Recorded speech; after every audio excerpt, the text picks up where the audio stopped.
नमस्कार साहब, संदेश से मैं अनिल कौशिक। न्यूज़ अपडेट 7 बजे कार्यक्रम बादरा आसपास में आप सभी दोस्तों का स्वागत है।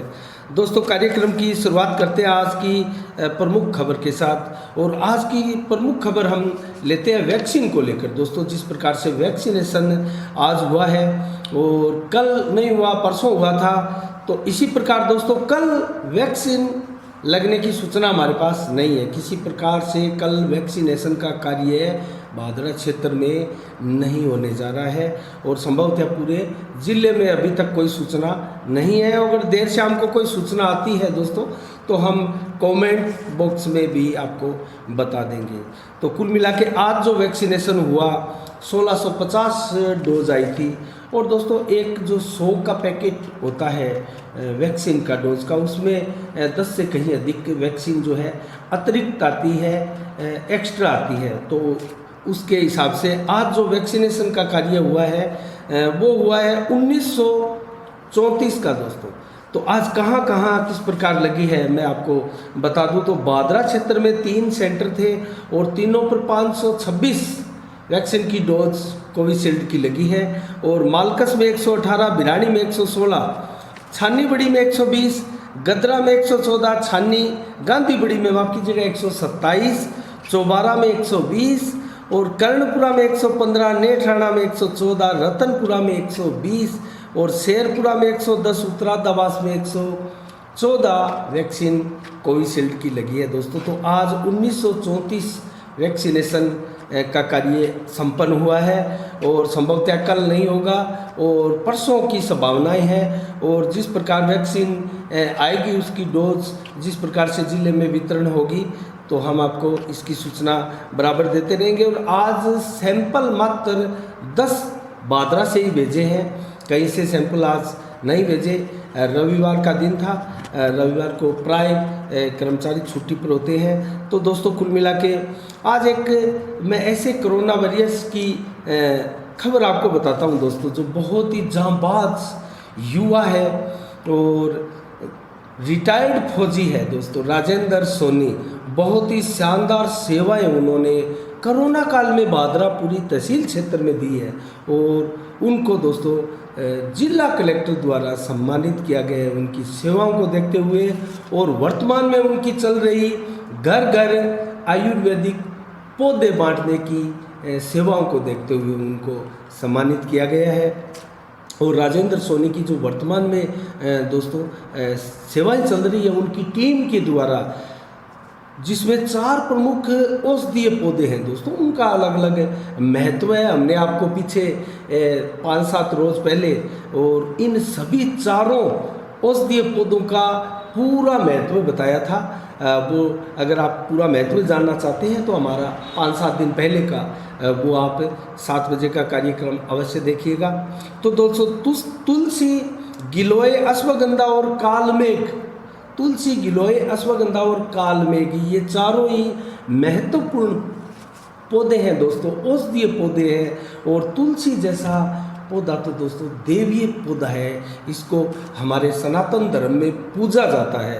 तो कुल मिला के इन पौधों का और 2-2 पौधे, ये चारों ही किस्म के 2-2 पौधे हर घर में बांटने का लक्ष्य जो है राजेंद्र सोनी रिटायर्ड फौजी द्वारा निर्धारित किया गया है दोस्तों, उनकी टीम द्वारा निर्धारित किया गया है। और कुल मिला के कोरोना काल में दोस्तों बाइक के ऊपर प्रत्येक कोरोना मरीज की जिनका इनके पास फ़ोन आता था कि हमारे पास दवाई नहीं है, हमारे पास इन चीज़ों का अभाव है, हमारे पास घर में कोई ऐसा सदस्य नहीं है कि जो सब्जी ला दे या किसी भी प्रकार की सामग्री ला दे, तो दोस्तों वो सेवाएं राजेंद्र सोनी रिटायर्ड फौजी द्वारा बहुत शानदार तरीके से की गई। हमने भी 1-2 कवरेज इनकी की थी, हमने बाकायदा इनको चेक भी किया था कि इनकी सेवाएं दरअसल किस प्रकार से जारी है। तो दोस्तों बहुत शानदार सेवाएं इन्होंने दी और हम भी साफ संदेश की टीम भी इनसे जो है गदगद है इस चीज़ को देखकर।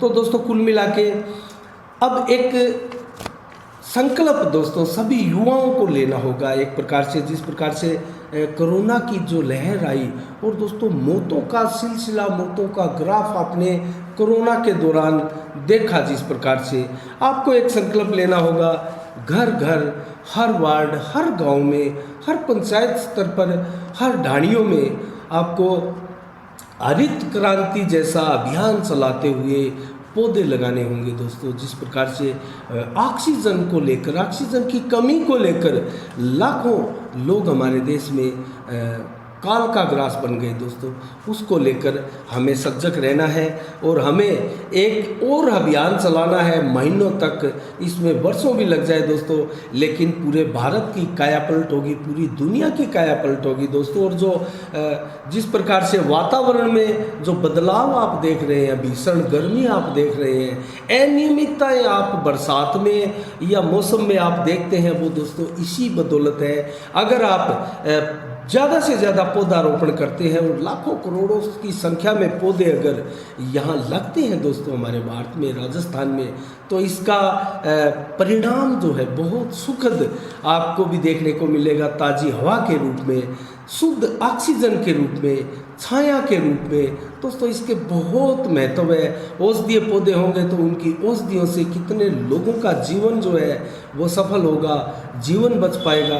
तो दोस्तों कुल मिला के ये एक हरित क्रांति का अभियान हमें एक बार फिर से घर घर, वार्ड वार्ड, सभी जगह, गांव गांव, ढाणी ढाणी चलाना होगा। और इसके लिए दोस्तों हर वार्ड पंच, हर सरपंच और हर वार्ड के पार्षद दोस्तों इसमें भागीदारी निभा सकते हैं और हर घर के युवा इसमें भागीदारी निभा सकते हैं दोस्तों। मैंने भी अपने घर में गमलों में 8-10 पौधे लगाए हैं, तो आप सभी इस प्रकार, किसी के घर में अगर जगह नहीं है पौधारोपण के लिए तो गमलों में पौधे लगा सकते हैं, लेकिन पौधे ज़रूर लगाए दोस्तों। ये हमें जीवन प्रदान करते हैं, हमें शुद्ध ऑक्सीजन प्रदान करते हैं। तो कुल मिला के ये कार्यक्रम आप सभी को चलाना चाहिए और जितने संस्थाओं द्वारा और ये कार्यक्रम चलाए जा रहे हैं दोस्तों, हम उनकी साफ संदेश की तरफ से उनको साधुवाद देते हैं और उनकी कवरेज विस्तार के साथ आपको दिखा रहे हैं और लगातार ऐसी कवरेज हम करते रहेंगे दोस्तों। तो कुल मिला के अगर मैं अन्य समाचारों के बाबत आपको बताऊं तो दिनेश भारद्वाज को जो पुत्र छाजूराम शर्मा हाथीपुरावास के निवासी है दोस्तों, उनको विप्र फाउंडेशन राजस्थान का जोन 1B कार्यकारिणी का सदस्य बनाया गया है। और इसके साथ ही युवा प्रकोष्ठ भादरा का प्रभारी भी इनको नियुक्त किया गया है और ये नियुक्ति संगठन के प्रदेश महामंत्री दिनेश ओझा द्वारा प्रदान की गई है दोस्तों। और इसके साथ ही पेट्रोल डीजल की बढ़ती हुई कीमतों के चलते दोस्तों कांग्रेस के कार्यकर्ताओं ने हस्ताक्षर अभियान चलाए, विरोध प्रदर्शन किए। इसके अलावा दोस्तों देश के सबसे बड़े संगठन एक प्रकार से पिछले कई सालों से ज़बरदस्त तरक्की करते हुए राष्ट्रीय राजपूत करणी सेना ने बहुत विस्तार किया है अपने संगठन का दोस्तों। इनके राष्ट्रीय अध्यक्ष है सुखदेव सिंह शेखावत उर्फ गोगामेडी दोस्तों। गोगामेडी के नाम से सुखदेव सिंह शेखावत का नाम जो है पूरे देश में इस वक्त जाना जाता है दोस्तों। और उनके द्वारा बनाए गए इस संगठन में दोस्तों लगभग 15 राज्यों से कहीं अधिक में अपनी शानदार पेठ राष्ट्रीय राजपूत करणी सेना ने बना ली है। और सर्व वर्ग को साथ लेकर चलने वाले इस संगठन की गतिविधियां लगातार नित्य क्रम से बढ़ती हुई जा रही है। और राजस्थान में भी इस की कार्यकारिणियों का गठन प्रक्रिया चल रही है। इसके तहत दोस्तों हमारे यहाँ क्षेत्र की बात करें तो राजस्थान की गतिविधियां जोर पकड़ रही है। वहीं भादरा में तहसील अध्यक्ष नियुक्त किया था, अभी हाल ही में परसों हमने खबर भी दी थी। राजेंद्र सिंह आसन को भादरा का तहसील अध्यक्ष संगठन का नियुक्त किया गया था और उन्होंने बहुत जल्द अपनी कार्यकारिणी का भी गठन तहसील स्तर पर कर दिया है दोस्तों। इनकी कार्यकारिणी इस प्रकार से है, मैं आपको बताऊं तो तहसील उपाध्यक्ष सुरेंद्र सिंह अनूप सेन व श्रवण सिंह डावड़ी इनको उपाध्यक्ष बनाया गया है। तहसील महासचिव विकेंद्र सिंह रासलाना, नवल सिंह बीड़ भादरा और कप्तान सिंह बोलावास इनको तहसील महासचिव बनाया गया है दोस्तों। तहसील सचिव के पद दिए गए हैं, उनमें से अजय सिंह भादरा, शक्ति सिंह सूरतपुरा और अमरिंदर सिंह अजीतपुरा शामिल है दोस्तों। इसके अलावा मीडिया प्रभारी लखन सिंह अजीतपुरा, सोनू सिंह सिकरोड़ी को नियुक्त किया गया है। इसके अलावा राजेंद्र सिंह आसन द्वारा बताया गया है दोस्तों, उन्होंने एक संदेश दिया, एक मैसेज अपने नवगठित कार्यकारिणी सदस्यों को दिया है कि आप ज़्यादा से ज़्यादा जो है राष्ट्रीय उत्थान के कार्यों में और जन सहभागिता के कार्यों में और मानव कल्याण के कार्यों में, गौरक्षा के कल्याण के कार्यों में, ऐसे कार्यों में, शिक्षा में अपनी भागीदारी लगातार बनाए रखें। ऐसे कार्यक्रमों में बढ़ चढ़कर भाग लें और पर्यावरण का भी विशेष तौर से ख्याल रखें और ऐसे कार्यक्रमों को बढ़ावा देते हुए स्वयं भाग लें। तो दोस्तों इसी आदेश के साथ दोस्तों ये कार्यकारिणी का जो गठन है वो सुखदेव सिंह जी गोगामेडी राष्ट्रीय अध्यक्ष के आदेशानुसार और जिला अध्यक्ष जो है जसवंत सिंह बाटी के आदेशानुसार राजेंद्र सिंह आसन द्वारा किया गया है। तो कुल मिला के दोस्तों अब एक और सबसे बड़ी खबर अगर हम बताएं दोस्तों, राजस्थान की भी मान सकते हैं आप। राजस्थान में जो वीकेंड कर्फ्यू था उसको समाप्त कर दिया गया है दोस्तों, ये बहुत बड़ी खबर है। बेशक कोरोना के मामले आज भी दोस्तों, अगर कोरोना के मामलों का हम जिक्र करें तो 41,506 मामले आज देश भर में कोरोना के आए और लगभग 895 मौतें हुई है कोरोना से दोस्तों।